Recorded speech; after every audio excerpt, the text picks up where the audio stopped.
आप सुन रहे हैं रेडियो टशन, जो छूले आपका मन।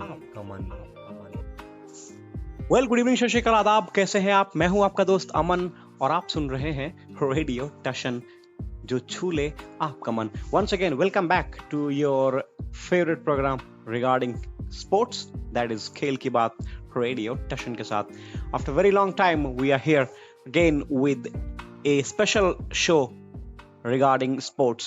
World Cup is going on, as you all know, and so many important matches are going on day by day, and number of records are also being broken and made. So it was Australia versus Netherlands today. My goodness, Australia batted first, score 399 for the loss of 8 wicket.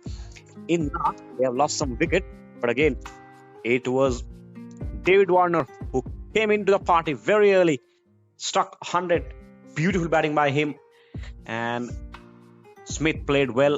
Labuschagne also played a fantastic hand.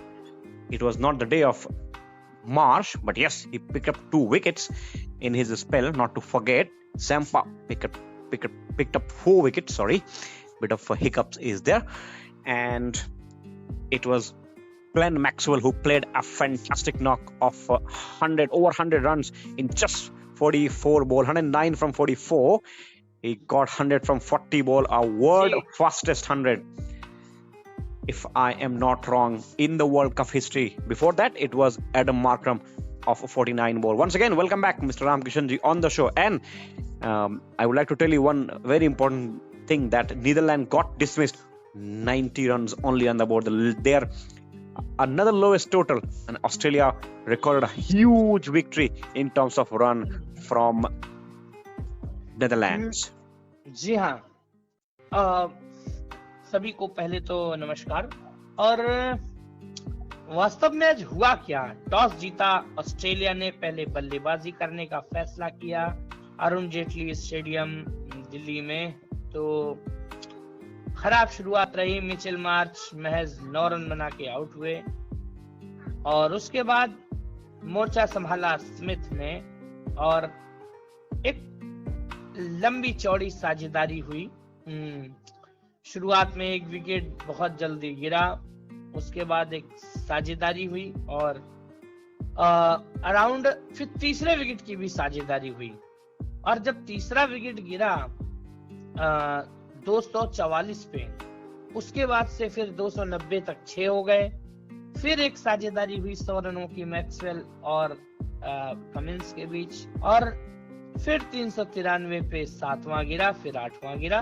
तो ये scene रहा। यदि मैं बल्लेबाजी में बात करूं तो वार्नर ने 93 गेंदों में 104 रन बनाए। स्टीव स्मिथ ने 71 रनों की पारी खेली 68 गेंदों में, और मैं बात करूं मार्नस लबुशेन की, 47 गेंदों में 62 रन बनाए उन्होंने, और ग्लेन मैक्सवेल ने तो कमाल ही कर दिया, 44 गेंदों में 106 रन की शानदार पारी खेली।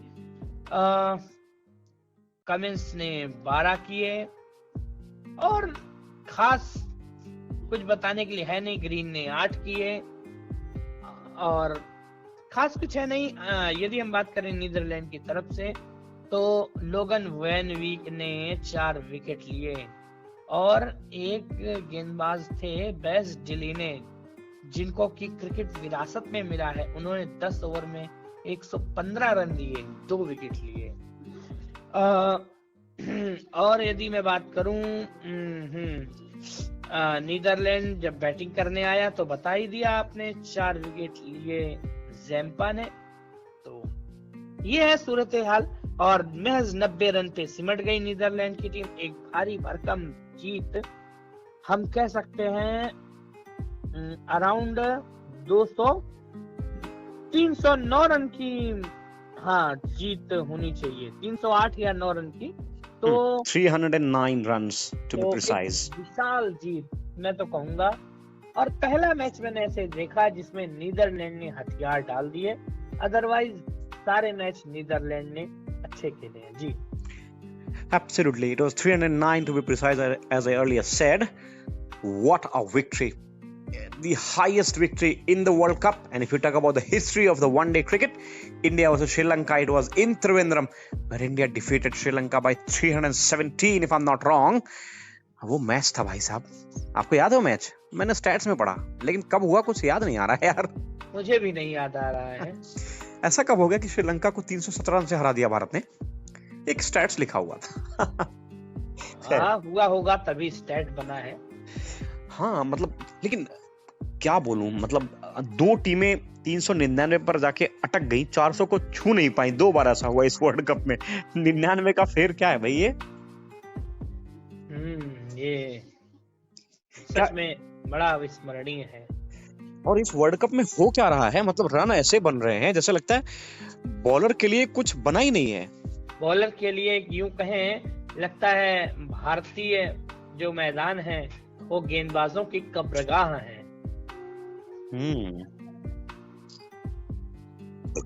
तो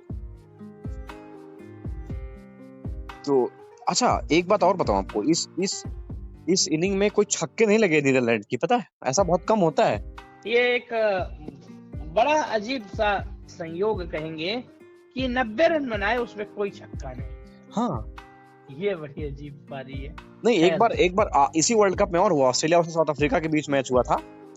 लखनऊ में हुआ था। लखनऊ में, करेक्ट। ठीक कह रहे हैं आप। जी हाँ। और पाकिस्तान और भारत के बीच भी जो मैच हुआ था ना जी, वहां भी यही हुआ था। तो ये कुछ स्टैट्स हैं। लोएस्ट टोटल्स की अगर बात करूं मैं इस वर्ल्ड कप की, तो 90 नीदरलैंड ही है। अफगानिस्तान और न्यूजीलैंड का मैच था, 139 बनाए थे वहां अफगानिस्तान ने, आप समझ सकते हैं।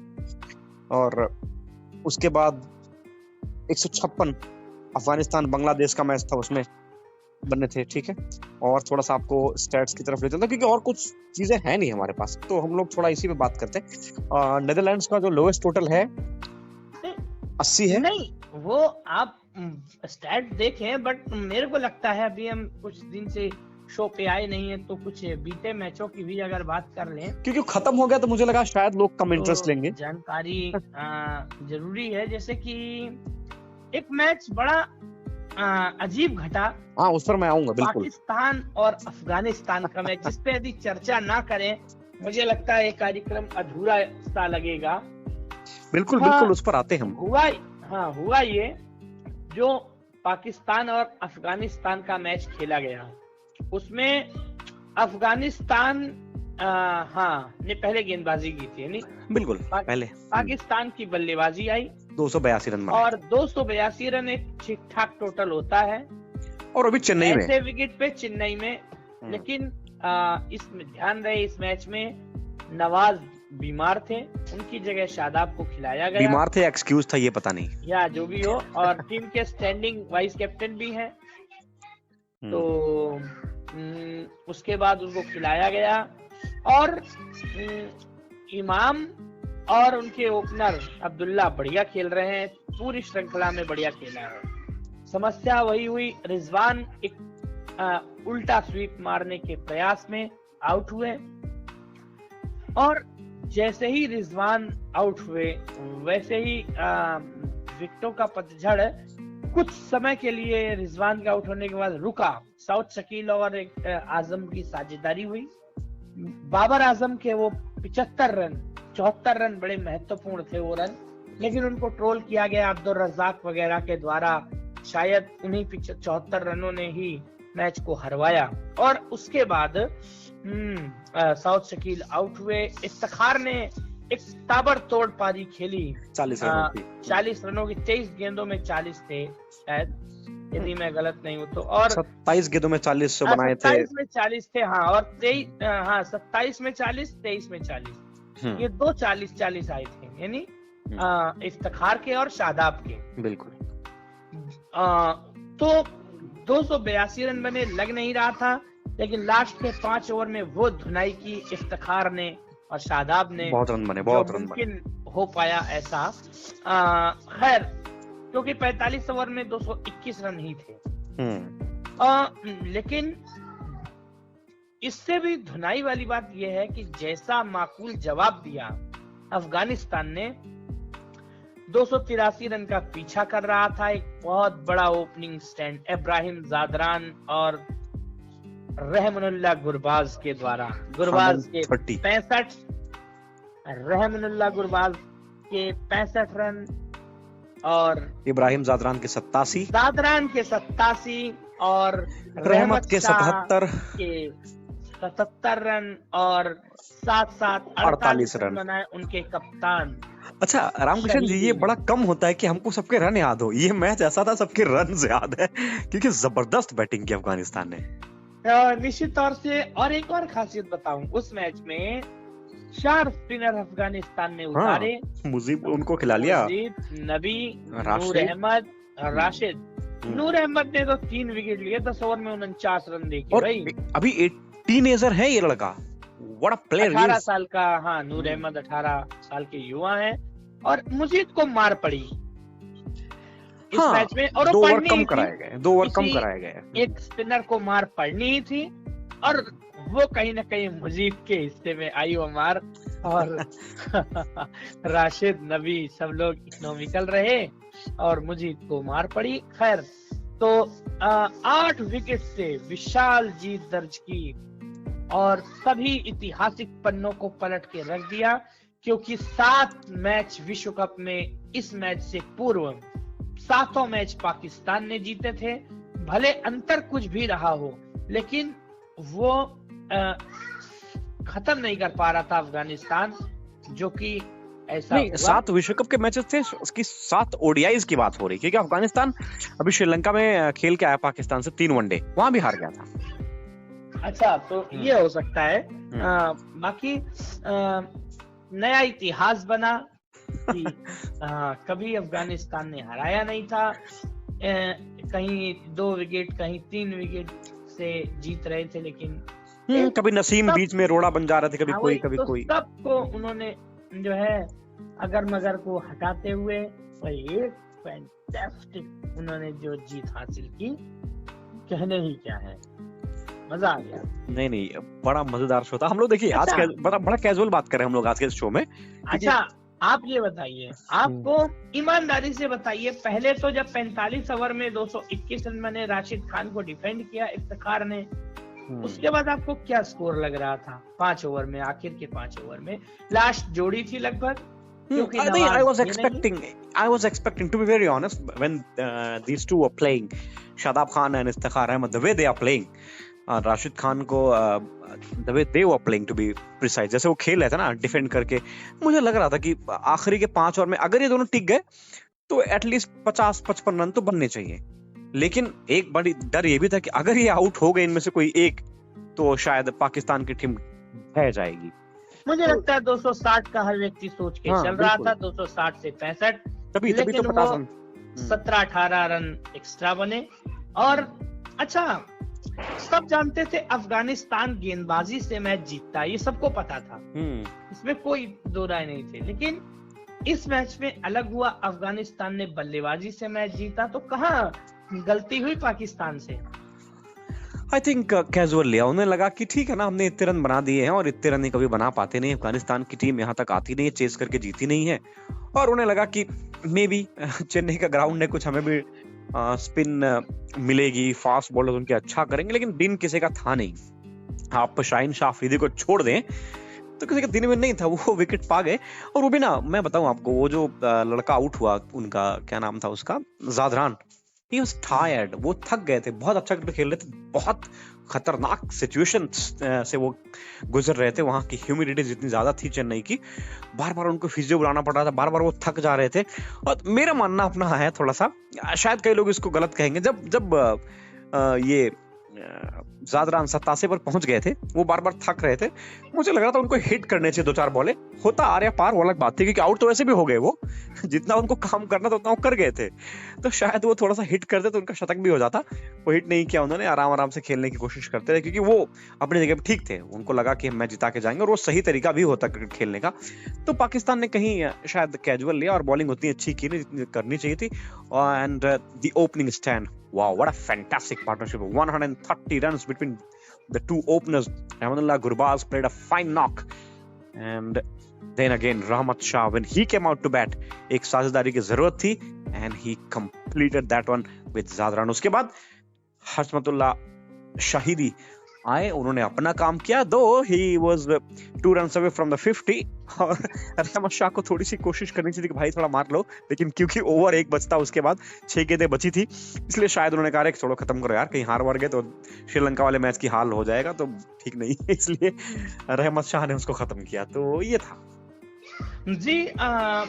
एक चीज और है, मुझे लगता है शायद पाकिस्तान की कमजोरी मैंने 2 चीजों से देख रहा हूँ। पहली चीज ये कि जो हर मैच जीतने की गारंटी होती है वो ये, जिस टीम के 3 और 4 परफॉर्मेंस करेंगे वो टीम मैच जीतेगी। बिल्कुल। या जिस टीम की गेंदबाजी आक्रमण की जो धुरी होंगे ऊपर के बॉलर्स वो परफॉर्म करेंगे तो मैच जीतेगी, और दोनों में से कुछ भी नहीं दिखा। रिजवान के शॉट पे क्या कहेंगे, जो उल्टा स्वीप उन्होंने मारने का प्रयास किया नूर को, पता नहीं क्यों खेल रहे थे, मतलब सब ठीक ठाक चल रहा था, आराम से खेलना चाहिए था, वो जान रहे थे कि नूर अच्छी बॉलिंग कर रहे हैं, वो बहुत रन दे नहीं रहे थे, लगा चुके थे। हाँ, उससे पहले वो छक्का मार दिया था उन्होंने, फिर न जाने क्या जरूरत थी खेलने की। कई बार सहवाग को आपने देखा होगा ना, वो चौका मारने के बाद अरे मारो भाई कोई बात नहीं, तो वो हर कोई सहवाग नहीं हो सकता, गलत शॉट था वो नजाकत नहीं थी। अब्दुल रज़ाक और कई लोगों ने, कई पाकिस्तानी छोड़ देता हूं उनको ने कहा है कि वो बाबर आजम की वो पारी 74 रनों की कहीं 93 गेंदों में मुझे लगता है शायद मारे थे उन्होंने। हाँ, कहीं ना कहीं उसी पारी ने ही मैच को हरवाया, लेकिन अच्छा, मैं समझता हूँ अगर वो पारी नहीं रखता हूँ। हाँ, अगर वो पारी नहीं होती तो ये इनका क्या हाल होता, निपट जाते इतने रन भी नहीं बनते, क्योंकि वो सऊद शकील के साथ वो साझेदारी नहीं हो पाती, इसलिए। खैर, एक और चीज जो मेरे जहन में आ रही है, जिस पे बात करना थोड़ा सा मैं समझता हूँ उचित रहना चाहिए, वो ये कि पाकिस्तान को नामालूम हो क्या गया है, ना उनकी बॉलिंग चल रही है, ना उनकी फील्डिंग चल रही है, और बैटिंग में भी चल रही है तो कोई 1-2 चल रहा है, उनमें भी वो फिनिश नहीं कर पा रहे हैं। बिल्कुल, कॉन्फिडेंस की कमी, और शायद बाबर आजम से कप्तानी छीनने का वो दौर आ गया है, ये आप मान लीजिए। वर्ल्ड कप में पाकिस्तान का यही प्रदर्शन अगर रहा, जिसकी संभावना अभी भी बनी हुई है कि पाकिस्तान कुछ ऐसा ही करेगा, क्योंकि उनके मैच अभी बाकी हैं बड़ी टीमों से, आप ये ना भूलें। साउथ अफ्रीका से मैच बाकी है उनका, अभी न्यूजीलैंड से भी मैच बचा हुआ है, आई थिंक इंग्लैंड से भी मैच बचा हुआ है। निश्चित तौर से कल मैच संभवतः खेला जाएगा इंग्लैंड वर्सेस श्रीलंका का कल मैच है शायद। हाँ, वो अभी क्लैरिफाई कर देंगे लास्ट मोमेंट पे चलते चलते। लेकिन यदि इंग्लैंड श्रीलंका का मैच होता है, यदि इंग्लैंड उस मैच में जीत हासिल करता है, तो ऑस्ट्रेलिया और न्यूजीलैंड का मैच बड़ा महत्वपूर्ण मैच हो जाएगा। एब्सोल्युटली, वो दोनों भी ये ना भूलें पड़ोसी देश हैं, अगल बगल के देश हैं, ऑस्ट्रेलिया, न्यूजीलैंड, इंग्लैंड, तीनों। इन तीनों के मैचेस भी भारत पाकिस्तान से कम टक्कर के मैचेस नहीं होते। The way the crowd comes. और अच्छा, अफगानिस्तान के मैच में एक और बात थी, अफगानिस्तान के साथ इतना क्राउड था, they were all expecting Afghanistan to win, क्योंकि अफगानिस्तान देहरादून, नोएडा, लखनऊ, इन सब ग्राउंड्स पे खेलता रहा है। भारत ने शह दी हुई है अफगानिस्तान को अपने ग्राउंड इस्तेमाल करने के लिए। अब कई लोग शह का दूसरा मतलब निकालेंगे, भाई कुछ और मत समझना, आतंकवादियों से बहुत दूर रहते हैं हम लोग, तो ये पाकिस्तान में आजकल बहुत चर्चा का विषय बना हुआ है कि जी ऐसा है वैसा है। बट भारत एक शांति प्रिय देश है, और ऐसा देश जो सबको अपने साथ लेके चलने की फिलहाल कोशिश कर रहा है, और उस कोशिश में अफगानिस्तान को भारत ने अपने मैदानों को इस्तेमाल करने का एक्सेस दिया, और उससे फायदा मिला भारत अफगानिस्तान को। ऐसी बात नहीं, आप देखें जब से जडेजा जुड़े ना, भारत के पूर्व हरफन मौला खिलाड़ी, 200 मैचेस से ऊपर का अनुभव और बड़े जबरदस्त फिनिशर अपने समय के, अजय जडेजा, आप में से कौन भूला होगा उनका नाम, the way he played for India. तो मुझे लगा उन्होंने जो कला है ना सिंगल्स डबल्स की, शायद अफगानिस्तान के दिमाग में डाली है। इस बात में चर्चा हो रही थी, और एक नाम और ना भूलें आप, जिसने 2011 में अपना बखूबी किरदार निभाया था इंग्लैंड के लिए, Jonathan trout. Absolutely, Jonathan trout, वो मैं बिल्कुल नहीं भूल रहा हूं, मैं उन पर भी आता।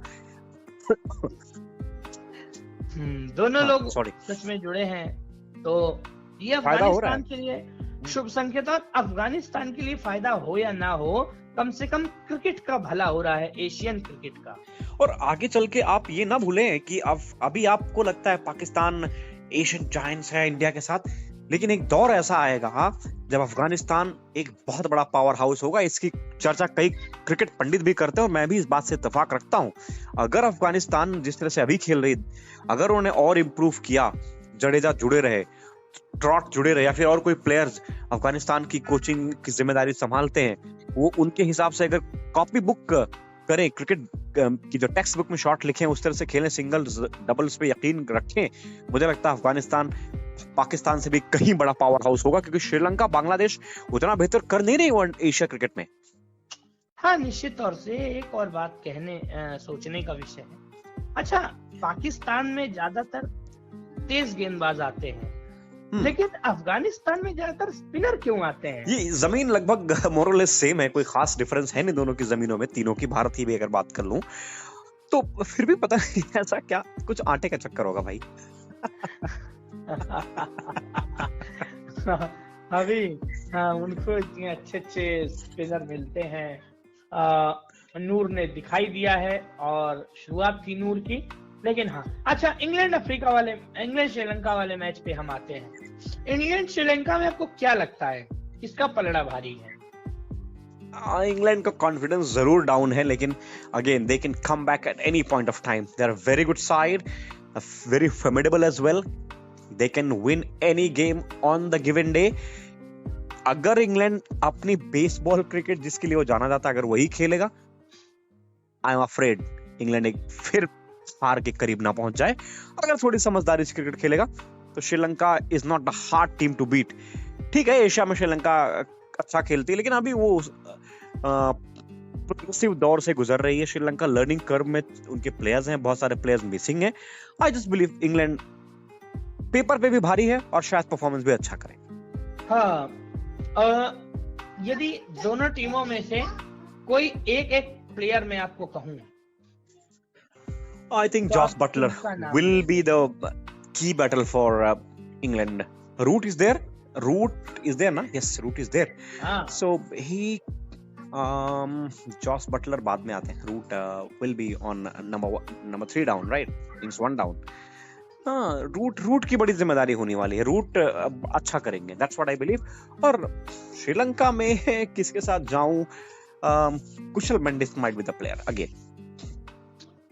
निश्चित तौर से हर कोई पहली चॉइस तो कुशल मेंडिस ही बोलेगा, क्योंकि समीरा विक्रमा आते हैं दूसरी चॉइस पे, तो पहली पे मेंडिस मैं भी चाहूंगा, लेकिन इंग्लैंड की तरफ से मैं मलान पे ज्यादा फोकस करूंगा।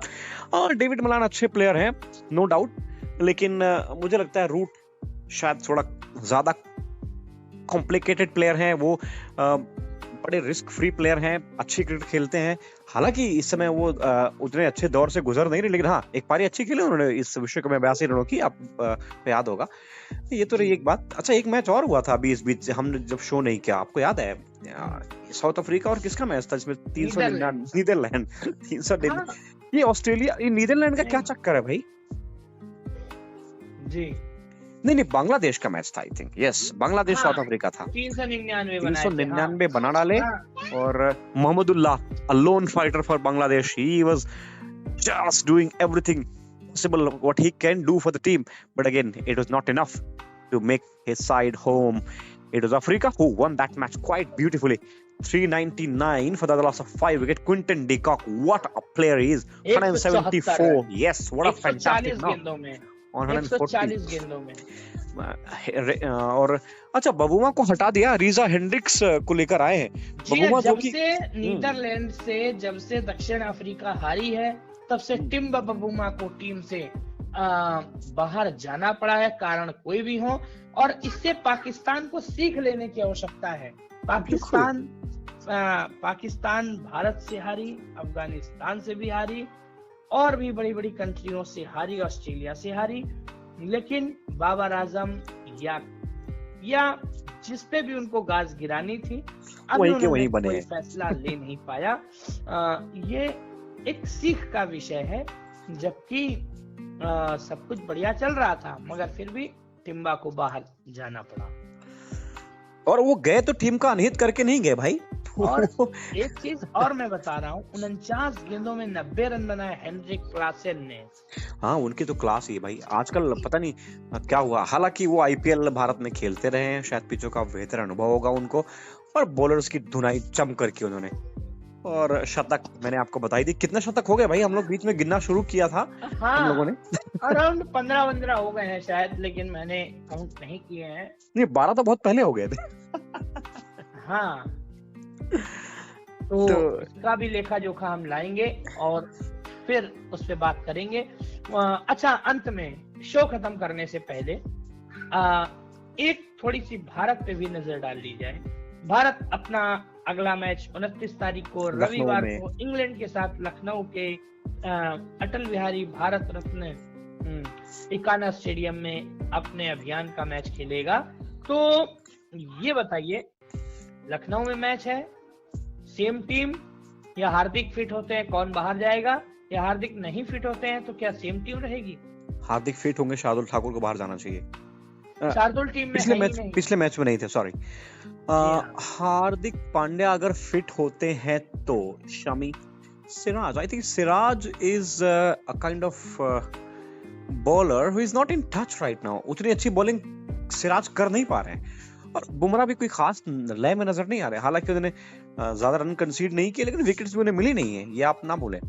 शामी को बाहर भेजना, कई बार लोग ध्यान से खेलते हैं ना, जब हाँ, ये भी होता है बिल्कुल, एक कोई प्रीमियम बॉलर होता है, बिल्कुल। जैसे राशिद खान को देखो इफ्तिखार ने कैसे डिफेंड किया, तो ये भी मसला है कि बट फिर भी मैं समझता हूँ भारत को छेड़छाड़ करनी चाहिए नहीं।